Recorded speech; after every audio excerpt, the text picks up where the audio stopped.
반갑습니다. 저번 주에 이어서 상권 분석에 대해서 강의를 해드릴 놀부 창업전략연구소의 강인규입니다. 저번 시간에 어떤 포괄적인 상권 분석에 대해서 강의를 해드렸는데요. 오늘은 그 상권에 입점할 입지 분석에 대해서 설명을 좀 드리려고 합니다. 상권의 배후나 형성도 상당히 중요하지만 그 안에 어떠한 입지에 입점하느냐는 더 중요한 키포인트라고 보시면 되겠습니다. 저희가 입지 분석 4가지에 대해서 좀 안내를 해드리려고 합니다. 첫 번째로 가식성 부분입니다. 입지 조건의 최우선은 시각적인 조건이 좋아야 합니다. 다들 잘 아시겠지만 점포의 간판은 사람의 얼굴이라고 보시면 될 것 같습니다. 눈에 잘 띄어야 하고 주변 조형물로 인해서 혹시나 점포가 가리지는 않는지를 체크를 하셔야 될 것 같습니다. 자, 1층 메인 자리 코너 점포라면 누구나 다 쉽게 찾을 수 있지만 현실적으로 그런 점포들은 권리금이라든지 보증금 이런 구입 비용이 굉장히 높고 거기에 임대료는 상상을 아마 초월하실 것 같습니다. 이런 이유들로 인해 가지고 최근에 외식 업종들이 2층에 많이 입점들을 하고 있는데요. 저희 브랜드 역시도 2층으로 많이 올라가고 있는 추세입니다. 2층에 입점 시에는 이러한 가식성들을 잘 체크를 해주셔야 될 것 같습니다. 두 번째로는 접근성 부분입니다. 접근성은 고객의 방문율이 상당히 많은 비중을 차지하고 있습니다. 우선 유동인구가 상권 내로 진입하는 초입, 혹시 또는 메인 라인에서부터 도보 또는 차로 점포에 얼마나 수월하게 진입이 가능한가를 보는 건데요. 도로 조건이라든지 주차장 여부에 따라서 많은 영향을 미칠 수 있을 것 같습니다.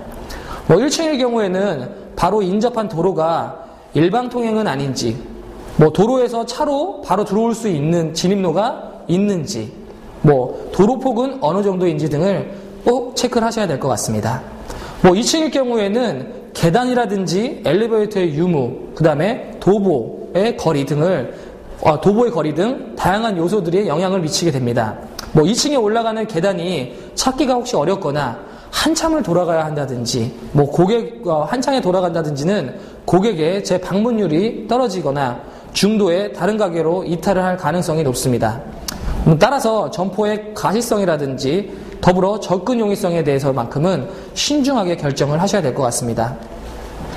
세 번째로는 인지성 부분입니다. 인지성은 고객들이 내 점포를 인지하고 기억하기 쉬운가인데요. 예를 들어가지고 점포 주변에 누구나 알만한 대표적인 건물이나 시설, 브랜드 매장들이 있으면 아무래도 찾기가 쉽겠죠. 국민은행 앞에서 만나자, 아니면 스타벅스 2층에 있는 놀부대찌개에서 밥 먹자 등 주변에 찾기 쉬운 장소가 있다면 자연스레 고객들의 방문율을 높이실 수가 있을 것 같습니다. 마지막으로 입지성 부분입니다. 쉽게 생각하시면 다양한 업종이 입점할 수 있는 점포라면 행여 나중에 점포를 파시거나 할 때 용이할 수 있는 자리로 선택을 하시는 게 좋다는 얘기입니다. 해결모를 실패의 경우도 있기 때문에 대비를 하셔야 된다는 거고요. 특정 업종만 가능한 입지라면 매수자의 폭이 좁아 그만큼 매수자를 찾기가 어려울 것 같습니다. 좋은 입지의 조건은 아까 말씀드린 것처럼 가시성, 접근성, 인지성, 입지성 이렇게 4가지를 고루 갖추고 있어야 할 것 같습니다.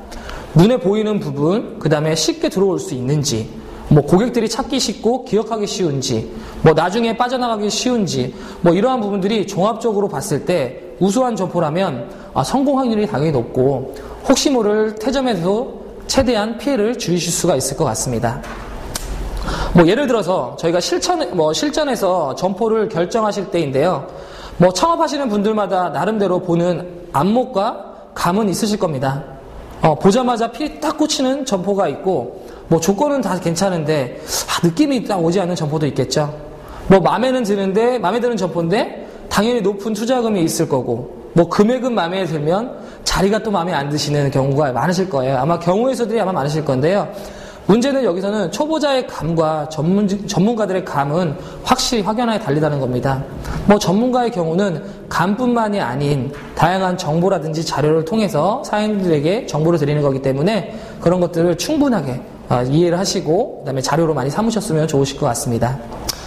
전체적인 내용 중에서 아무래도 가장 중요한 건 좋은 자리에 돈 많이 주고 들어가셔서 높은 매출이 나오시는 건 누구나 하실 수 있다는 겁니다. 하지만 현실적으로 대부분 창업주들의 넉넉치 않은 소자본으로 창업을 하려고 하기 때문에 엄두도 못 낼 거고요. 무수히 많은 예를 들어 발품들만 파르실 거고요.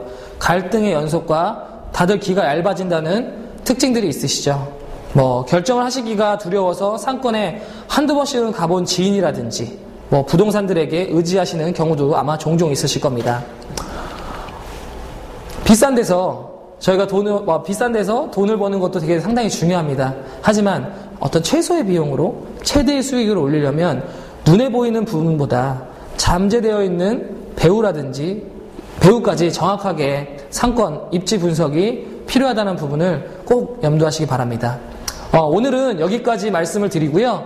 다음 시간에는 좀 더 다양한 실전 사례들을 바탕으로 해가지고 만나 뵙도록 하겠습니다. 감사합니다.